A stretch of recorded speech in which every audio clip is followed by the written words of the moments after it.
Can we get super tactical here? If I screen share, can you walk me through how to evaluate a deal? Yeah, absolutely. Okay, so I pulled up BizBuySell.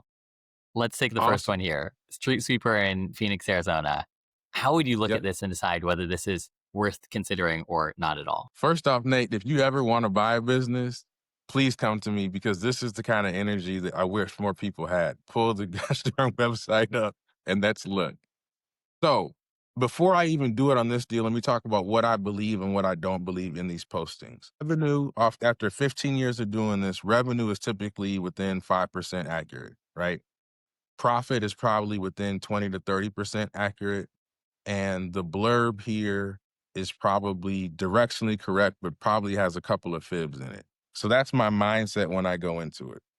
So then if you scroll up, the first thing I think about is this is a street sweeping business in Phoenix, you said, right? Yep. Yeah. So Phoenix is an amazing city, growing city. Scottsdale's right next to it. Those are major things for businesses like this because there's going to be more roads, less competition for servicing them. That's the first thing I'm thinking. The second thing I'm thinking, if you scroll up, I think I saw 899,000 or the other way, Wrong sorry. direction. So asking Yes. price is 899 and their gross revenue is 500,000 and their EBITDA is 220. So EBITDA is just profit. If you want a description of the difference between the two, email me, we'll go through.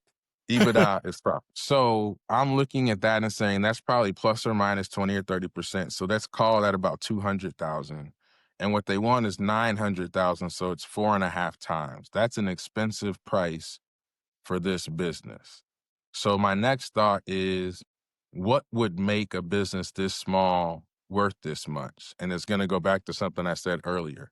How predictable are the revenues and the costs? And so Yeah. now I haven't even read a word on here outside of the type of business yet. I looked at the numbers. I told you how I kind of adjusted them. Boom.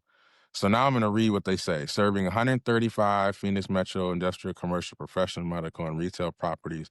So they do retail properties across 54 customers. 54 customers is amazing.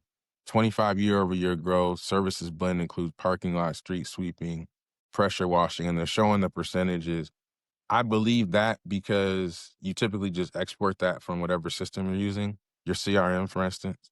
Majority of customers are service third shift, so they're not having to deal with traffic. Yard in North Phoenix. Okay. So this is what you should do in this situation. This deal is priced more expensively than I think I would like. But as a person beginning their search, what I would say is you need to spend the time to look at this because you need to get your reps. So let's find out, does it have the revenue sustainability, the growth sustainability, and the future growth prospects that would actually justify this purchase price? Let me put my name into this contact form on the right-hand side. Let me capture the broker's information because I may need to import the form and email or call the broker. And what you want to do is say, hey, I'd like to look at this business in the optional message. And the broker will get back to you within a day or two with a non-disclosure agreement. And once you sign that, they'll give you a 3 to 30 page, much more detailed confidential information memorandum on the business. But that's how I'd evaluate this. So let me tell you, what could this look like where I would say, pass, get out of here, run. If I were to see $100,000 of profit or EBITDA and the same asking price, that dog doesn't hunt. Like, get out of here. If you saw 25% down year to date because of a Google Ads issue, that I've had 3 clients that happened to this year. No Wow. BS. I'd pass on that. And then what else would make me pass? If this was in a city that was losing people, so places like New York and San Francisco, people are moving out of them. So this services retail and the needs of retail customers. I would not want to be in a city that's shrinking. And then I would not want to be in a small city, or I'd want to be one of only few practitioners doing this if I was in a small city. So those are the kind of things that would get me to toss this out and not want to submit. That is so awesome. The one thing that stuck out to me, I'm curious your perspective.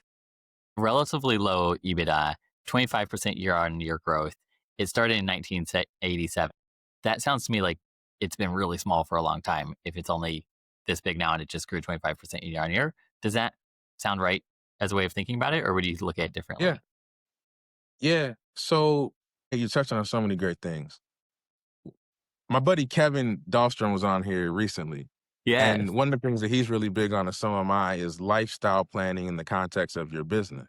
And so, what if you were a person that didn't need a whole bunch of money? You live an hour outside of Phoenix, and all you needed to live was 220 grand. You got to spend more time with your family, your kids. You got to work on your golf game. You know, your tan's perfect. And so you might not have wanted to grow the business more than this because your lifestyle was sustained through this business, and that's all you needed. That's not a bad thing.